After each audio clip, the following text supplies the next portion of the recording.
Hey guys, so I figured I would give everybody a little bit of a life update for me surrounding all the kind of stuff that's happening out there right now.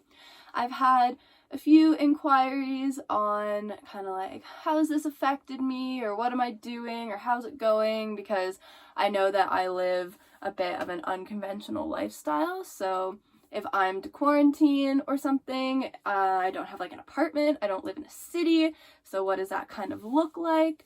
I've been doing pretty good with not going to town. I went to town last week for some like necessities, and I'm gonna have to go in a couple days for necessity reasons again, but I definitely would not go to town if I did not absolutely need to go to town, because going to town is weird right now. When I went to Canadian Tire, everybody was like standing on pieces of tape that are 2 meters apart so that you're not like breathing on anybody. And I figured I found that things were being handled pretty well down there. Everyone that I encountered was really courteous to everybody, and like I said, the tape on the floor to keep people away. There's signs everywhere being like, wash your hands, and there's hand sanitizer everywhere. So I think that, I know I've heard a lot of bad stories of people doing some pretty shady things out in public, but my small amount of time spent in town, I didn't experience anything weird. I went to get like takeout sushi because I figured, still support what small businesses are open, and I really wanted sushi. And when I went in there, I texted my friend and I was like, it smells like a pool in here, because it was just so clean. Like, it was just scrubbed, and it smelled like I was in a bottle of bleach, which was a really good thing to smell when you're going into a restaurant. So as most of you know, I am a snowboard instructor, or was a snowboard instructor at this resort. Ski resorts were one of the first big businesses to all kind of collectively shut down, especially where it was spring break when everything started happening, and that's when we really have a massive influx of customers. So Whistler Blackcomb, I think, was the first one that made the call, which shocked me because I worked at Whistler for 2 years and they just care about money. So the fact that they shut down was pretty crazy, and everybody else followed suit afterwards. So I am now unemployed, which I'm not unfamiliar with. And I was going to lose my job in a couple weeks anyway, but that was okay because then I would have just had like kind of this 2 weeks of limbo before my tree planting season started. But now, with everything going on, tree planting companies are kind of working with the government and being like, all right, how do we handle this? Because tree planting, you live secluded in a bush camp with a group of people. So that's kind of a blessing and a curse in this situation, because if one person comes into camp and they're sick, it's going to spread like wildfire. Everybody's going to get it. But if we're all healthy when we come into camp and we just seclude ourselves and we are total isolation, nobody leaves, there's a designated person that goes to town and does your laundry and gets the groceries and stuff, then that's a pretty good situation to be in, because you know that nothing is kind of going to come into camp. As well, there's the concern for if somebody was unhealthy and they went up into these northern communities, that we would then spread the virus to these people who otherwise might not have encountered it. And a lot of communities are already a little skeptical when it comes to like the rush of dirty young people coming into their communities to plant trees. So I can understand how, especially with this situation, people are less than keen to have a bunch of people from all over the country who like to travel flooding into their communities. So as it stands, tree planting is still happening, but it's going to be the first week of May. As it stands, everything's changing every day, so I'm kind of just hoping for the best at this point. In my daily life currently, things haven't really changed a whole lot. I don't go to work anymore, of course, because there is no work to go to, so I just stay up real late and then sleep in until 11, because there's no point in waking up at like 8 o'clock, because that's just another few hours that I have to try to fill with some sort of activity. And luckily my dog likes sleeping in, so we just sleep in.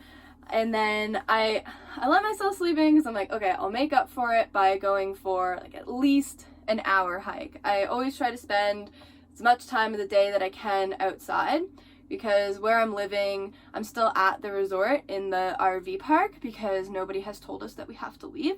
And the resort where it's closed, it's a pretty isolated little bubble. Anyway, we live 45 minutes outside of the nearest town. There's very few permanent residents here, and there's a ton of space. So when I go for a walk, I have yet to encounter anybody. Like a couple times I've like seen somebody from afar, but the trails aren't full. Like we walked to the top of a mountain the other day and we didn't see anybody. So it's a pretty good place to be to hide out. I don't think I've actually interacted with another human in person in a few days, which is, it's a little hard. It's a little lonely. I'm glad that I have my dog because I have something to talk to, and he gets me outside, and when he does cute or weird things, it keeps me entertained and it makes me smile. I've been doing my best to kind of take this opportunity to contact some friends where otherwise like our work schedules might not line up, because I am in a different time zone than a lot of my friends and family. So I've been talking on the phone with friends, or I've been messaging friends online, stuff like that, trying to keep some sort of human interaction going. There's a couple people up here that I've hung out with, but it's people that I worked with and people that also live up here, so we're kind of all in the same little bubble together, assuming that, you know, by this point, if somebody had it, we probably all have it. But we should be good. There's been no cases like right up here, so that's good. I have been eating pretty well, actually. I ate all my quarantine snacks, as people have been calling them, but all I really had was the bag of chips. I normally have like a bag of chips that lasts me like a week, and then I've eaten like a bit of my chocolate bar and stuff. But I've had a lot of friends who had to go home to other countries, like back to Denmark or back to New Zealand, and these people had already, you know, done all their grocery shopping, and they couldn't take this stuff with them. So I actually ended up acquiring a lot of like vegetables and fresh foods. So I've had to eat them so they don't go bad. So I've actually been eating pretty well. Sleeping a lot, but I mean, that's just a time killer. And I've been pretty good for being active, I'd say. Considering I haven't been doing any of these like fancy van home workouts that you see. I could put down my yoga mat in the van and like do yoga, but I'd rather go for a hike or just wander around with my dog, because that's kind of more my style of exercise. Dewey is loving this. He normally spends 24/7 with me anyway. Even the last week of work, I'd been taking him to work with me because he just kind of hangs out behind the desk. He's eating like double the amount of food that he normally eats, but that's probably just because he's a little more active than normal and I'm home all day. So he is awake instead of sleeping for 8 hours. So he's just kind of been gobbling up his food like we all have been. I think we've all been eating a little more frequently than we normally do, just out of boredom. I have heard some kind of like horror stories from people that live in vans, just kind of through reading Instagram posts. I've heard of people mostly in other countries being forced off of like land that they were sleeping on and made to move into the cities, which doesn't really make that much sense. Or people having their vans knocked on and being told to go home, but it's like, this is home. I don't really have anywhere I can drive back to. But like I said, I haven't encountered anything like that because I'm pretty solid in where I've been parked, where I'm not like a full-time traveler, where I live in my van, but I live in my van in one spot for a period of time.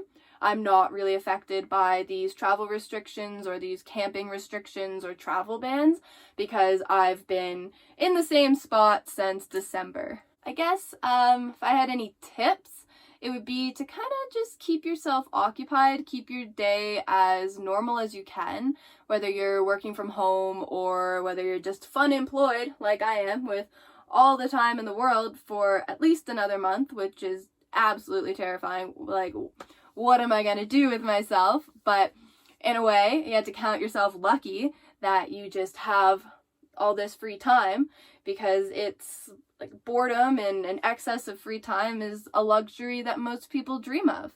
And I know that situationally and economically and financially, this is not an ideal situation for most people. So for those of us that our main struggle is the boredom, I think that we really have to count ourselves lucky and just try to keep ourselves as mentally sane and as cabin fever free as we can while supporting each other from afar.